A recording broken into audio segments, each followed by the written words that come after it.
Hi guys, today I'm going to show you how to set up your mandala for your color wheel. To do this, you're going to need some things from your house that are circular.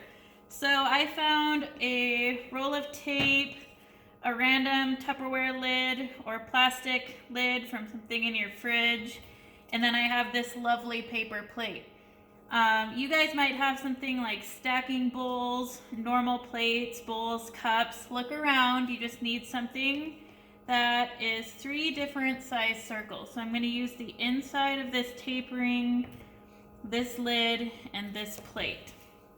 To get started, you'll need any paper. This is just a printer paper. It's really similar to the size of your sketchbook. You can also use the back of a math worksheet. Or if you only have lined paper at home, it's the same size as this. You'll just have the little holes right here. To begin with, you'll want to fold your paper into quarters. So I'm going to crease it the long way. And then I'm going to open it and crease it the short way, or the hamburger way. What this will do is on any paper you have, it will give you the center point. That's what we want. So I'm going to make a dot in the center point. Then I'm going to find my smallest circle and I'm going to try to center that the best that I can. Doesn't matter if it's perfect. We know that you don't have compasses and protractors and things that'll help you do this perfectly, so do the best that you can. I'm going to make my smallest circle there, and then I'm going to start by bringing out those quarter lines. So I'm just using a colored pencil box. Anything you have with a straight edge on it will work great. You could use like a saran wrap box, a magazine, the edge of your notebook. Now I see 4 quarters. And then from here, you will want to divide these into thirds. So each quarter, if we think back to geometry, they use 90-degree angles, right?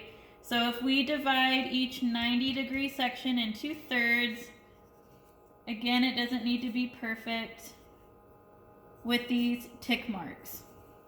So now, including the tick marks and the quarter lines I created, I have 12 sections.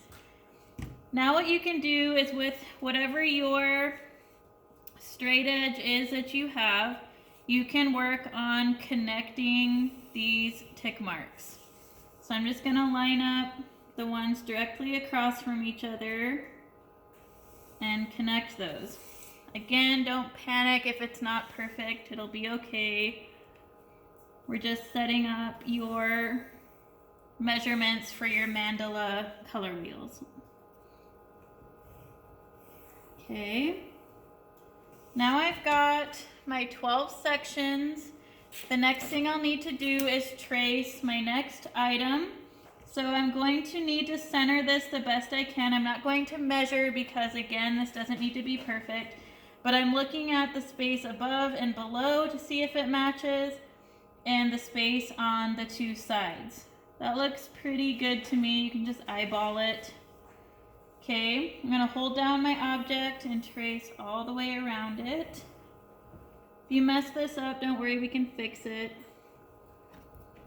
Okay, so there's my next circle. And then I'm going to do that same thing again. My plate's a little large for my paper. That's okay. It's going to go over the edge a little bit.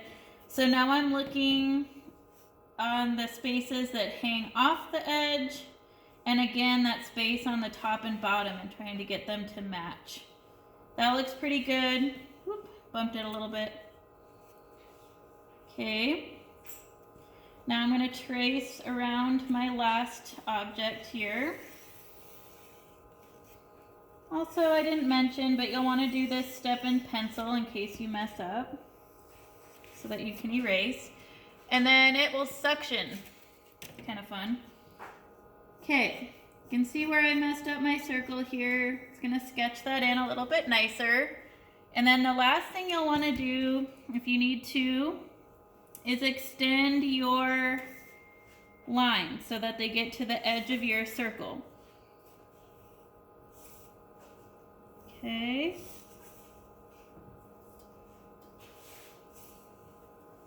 Take your time with this.